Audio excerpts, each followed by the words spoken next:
नमस्कार प्रणाम ये लोग। हम राइटर धनेधर कन स्वागत करते हैं हमेशा की तरह रहुआ लोग के अपन यूट्यूब चैनल में। तो हाँ भी आज हम लेके आए बनी अवधेश प्रेमी जी के ट्रैक पे जो उनका गाना मार्केट में बहुत बवाल मचा होता भैया लोग। जे गाना के बोला दिल वाले गल पियर की फराक वाली। तो हाँ भैया वही धुन पाँच रहुआ लोग खातिर लेके आए बनी बहुत ही धमाकेदार होली के सॉन्ग भैया लोग। बहुत ही धांसू सॉन्ग बा। अगर रहुआ अच्छा सिंगर बनी अच्छा से गायम तो मार्केट में बहुत अच्छा रिस्पॉन्स लिया भैया लोग। तो हाँ भी एक बताओ कहल चाहता नहीं अगर वह सिंगर बने सिंगर बनल चाहता नहीं तो हमारे चैनल से जुड़ जाए। कैसे कि सिंगर से रिलेटेड वीडियो लेके आते रहनी। गाना कैसे लिखल जाला, गाना में तुकबंदी कैसे मिलावल जाला, डेली नया नया सॉन्ग रहुआ लोग खातिर लेके आते रहनी। तो हमारे चैनल के सब्सक्राइब कर लिया, बेल आइकन कॉल करके घंटी के दबा दी। तो चलिए भैया लोग बिना स्किप किए वीडियो के स्टार्ट करल जाओ। तो चलिए लोग पहले रहुआ लोग एक नज़र पढ़ के बता दी, बाद में डेमो गा दें भैया लोग। तो चलिए लोग स्टार्ट करल जाओ। गलिया में रंगवा दिहनी लगाई, होलियों में भाई उ गैली खिसियाई। ये दोबारा ही भैया लोग फिर से। थोड़ा डाल देनी भीतरी दे देली गाली। ये दोबारा ही भैया लोग फिर से।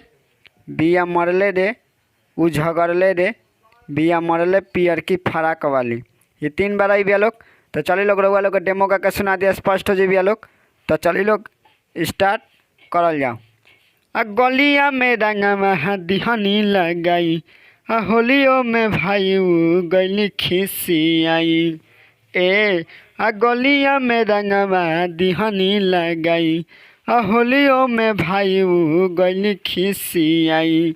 थोड़ा डाल देनी भीतरी दे देली गाली, थोड़ा डाल देनी भीतरी दे देली गाली।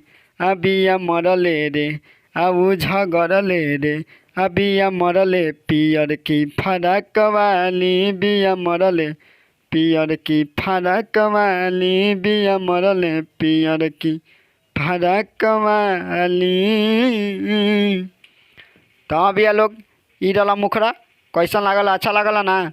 तो एगो वीडियो के लाइक कर लोग, एगो प्यारा सा कमेंट कर लोग। अगर हमारे चैनल पर नया बनता हमारे चैनल के सब्सक्राइब करी। तो चलिए भैया लोग अब चल जाओ फर्स्ट अंतरा में। तो चलिए भैया लोग एक करे वो लोग डायरेक्ट डेमो का के सुना देता नहीं, लास्ट वाला अंतरा पढ़ के बता दें तो वो लोग के समझ में आ जाए। तो चलिए लोग स्टार्ट करल जाओ। हैप्पी होली बोलानी तो कुछो ना बोलाली, का कहीं भाई गरम पानी लेखा खोलेली।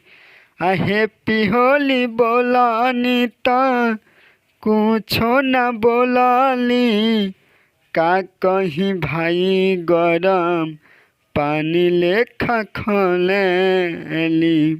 होली होली कह के भाई हम डाल देनी ओकर मोहनी सूरतिया मन कैसे मानी।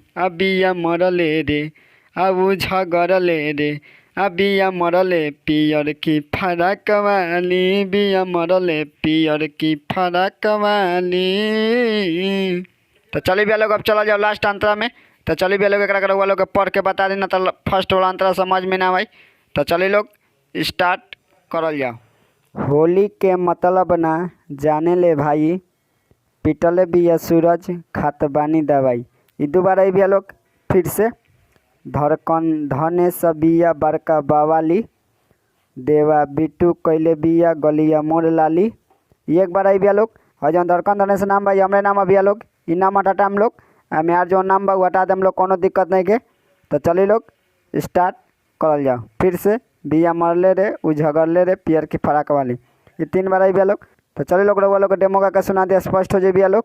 तो चलिए लोग स्टार्ट करल जाओ।